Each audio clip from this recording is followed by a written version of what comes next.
Alden Richards, ito palang dahilan kung bakit ayaw maging kaibigan si Miss Catherine Bernardo katulad ng ibang mga nakasama nito. But before that, if you haven't subscribed yet to my YouTube channel, please don't forget to like, share, and subscribe at hit mo na rin ang notification bell for more showbiz updates.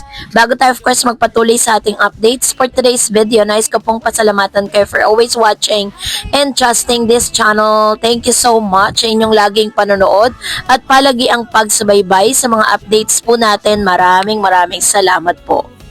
At ngayong araw, pag-usapan natin ito si Alden Richards patungkol sa ilang mga katanungan at ilang mga ganap kay Alden. Si Alden Richards ay labis na nagpapasalamat sa suporta sa Wonderful Moments Music Festival. So si Alden po ay kilala bilang isang Asia multimedia star ay hindi maitago ang kanyang taus-pusong pasasalamat matapos ang matagumpay na pagtatapos ng Wonderful Moments Music Festival, isang 2 araw na selebrasyon ng musika na nagdala ng iba't ibang genre at artista sa entablado at nag-iwan ng malalim na marka sa mga manonood at tagahanga. Ang Wonderful Moments Music Festival ay ginanap noong Feb 7 and 8, 2026 sa SMDC Festival Ground sa Parañaque City, isang lugar na kilala sa pag-host ng mga malaking live events dito sa Pilipinas. Ang festival ay hindi lamang isang simpleng konsyerto, kundi isang malawak na pagdiriwang ng OPM at P-pop kung saan magkakasama ang mga bagong artista at mga batikang musikero sa iisang entablado. Sa kanyang opisyal na Instagram post, ipinahayag ni Alden ang kanyang pagiging grateful sa lahat ng dumalo at sumuporta sa naturang festival. Ayon sa kanya, ang energy at presence ng mga tao ang gumawa ng bawat sandali na hindi malilimutan, maging ang mga simpleng pag-interact ng mga manonood sa entablado, pati na mga sandaling hindi nakikita sa kamera ay nag-ambag upang maging tunay na makabuluhan ang karanasan. Ang Wonderful Moments Music Festival ay isinagawa bilang isang proyektong malalim ang layunin. Ipinagdiwang ang tagumpay ng Filipino talent at buhay ng kultura ng musika sa Pilipinas. Pinangunahan ito ni Alden sa pakikipagtulungan ng IME Philippines at ng sariling kumpanya sa Myriad, isang hakbang niya bilang producer at creative director para itaguyod ang musika at talento sa bansa. Hindi biro ang responsibilidad na pamunuan at buuin ng isang music festival na may malawak na line-up, lalo na kung ito'y pinakamatinding live events na kanyang tinrabaho bilang producer. Malinaw na ang layunin ay maging mas eksklusibo at malawak ang sakop kaysa sa mga tradisyonal na concert. Gusto nitong ipakita ang kabighanian ng Filipino music industry mula sa mga baguhan hanggang sa veteranong banda o artist. Ang festival ay nagdala sa iba't ibang musical elements at nagpakaraming artista ang sumalubong at iba't ibang banda ang nakita sa nasabing event na ito. At katulad po ng yung mga Arthur Neri, Parokya ni Edgar, Kamikasi, Bamboo, Vini at Cup of Joe, Mika Salamanca at Brent Manalo. Ganitong klase ng lineup ay hindi lamang nagpapakita ng kahusayan sa musika, kundi nagbigay daang maghalo-halo ang fanbase mula sa iba't ibang genre at henerasyon, mula sa rockers hanggang sa pop lovers. Ganito ang nagbigay ng dagdag na kulay at kasiglahan sa buong festival. Alden mismo ang inamin ng tagumpay ng festival na hindi lamang nakadepende sa mga performers. Kaya naman congratulations Alden Richards for this very successful moments bilang isa sa mga director and producers ng nasabing event.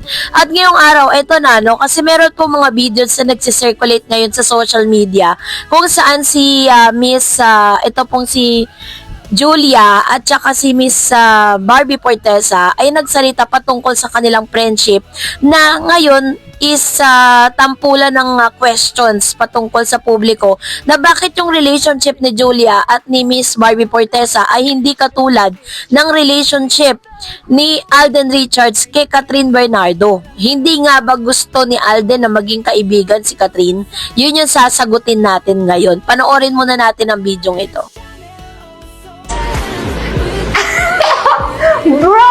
Bro, nag-usap kayo ngayon? Oo, up to now. Yun naman ang isa sa nakatrabaho ko na sobrang ko na-appreciate. Kasi, di ba, weird na yung ibang network magsasama. Yeah. Pero kami yung friendship namin up to now, sobrang Solid. Si Alden ba, ka-text mo ba siya? Yes, Ka-Instagram? Okay. magkaibigan ho kami. So mukhang madali mo naman siya maimbitahan. Yes, pero kasi napaka-busy hong tao. Totoo. So, Alden Richards.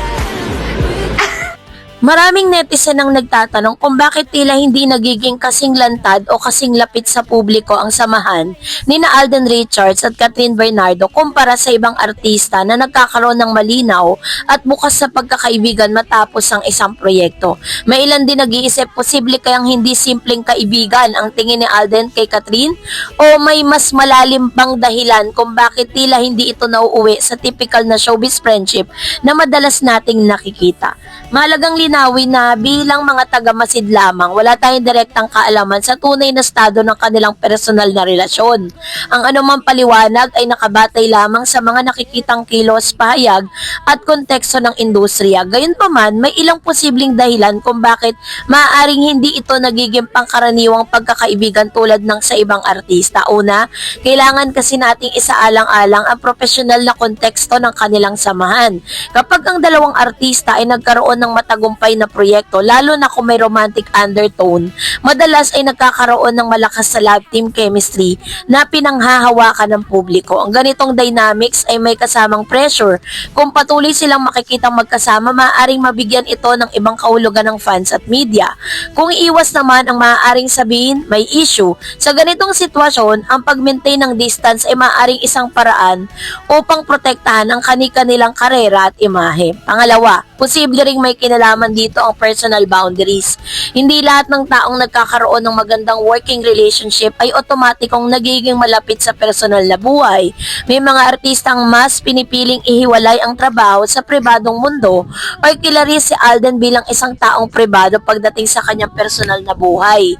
Ganon din si Catherine na matagal nang nasanay sa matinding atensyon ng publiko. Maaring pareho silang pinipiling panatilihing tahimik at simple ang anumang uri ng komunikasyon sa labas ng trabaho. Pangatlo, may posibilidad din na ang tanong kung gusto ba niya ito bilang karelasyon ay bunga ng interpretasyon ng mga tagahanga. Sa showbiz, natural na nagkakaroon ng spekulasyon lalo na kung kapansin-pansin ang chemistry ng dalawang artista. Ngunit ang pagkakaroon ng respeto, paghanga o malalim na connection sa trabaho ay hindi agad nangangahulugan ng romantikong intensyon. Maaaring hinahangaan ni Alden si Catherine bilang isang professional, bilang actress, bilang katrabaho at doon lamang umiikot ang kanilang ugnayan. Kung sakali namang may nararamdaman ng isang tao sa ganitong sitwasyon, hindi rin ibig sabihin nito na imposible ang pagkakaibigan. Ngunit aminado ang marami na kapag may romantikong interest ang isa, nagiging komplikado ang pagiging just friends. May emotional layer na kailangang isaalang-alang sa naging pagkakataong maaaring piliin ng isang taong distansya upang maiwasan ang kalituhan o maling interpretasyon. So, isang mahalagang aspeto ay ang timing at personal circumstances. Sabi nga, ang buhay ng artista ay puno ng commitment, shooting, endorsement, events, travel. Hindi madaling mag-maintain ng malalim na pagkakaibigan kung parehong abala at may kanya-kanyang responsibilidad. Minsan, ang kawalan ng madalas na public interaction ay hindi naman nangangahulugang may problema sila. Maaring sadyang hindi lang ito priority sa kasalukuyan. May factor din ang fan culture sa Pilipinas. Ang mga tagahanga ay may mas malalim na emosyonal na investment sa kanilang iniidolo. Kapag may bagong kapartner ang isang artista, may mga fans na sobrang supportive, ngunit mayroon din nagiging mapanuri. Ang bawat galaw ay nabibigyan ng kahulugan sa ganitong kapaligiran. Ang simpleng paglabas o pakikipagkita ay maaaring magdulot ng malawak na usapin online. Upang maiwasan ang hindi kinakailangang kontrobersya, maaaring pinipili ng dalawang panig ang mas maingat na pakikitungo sa isa't isa sa harap ng publiko. So sa tanong, no, yung tanong na bakit nga ba parang si Alden Richards hindi niya pinipili na maging kaibigan si Catherine?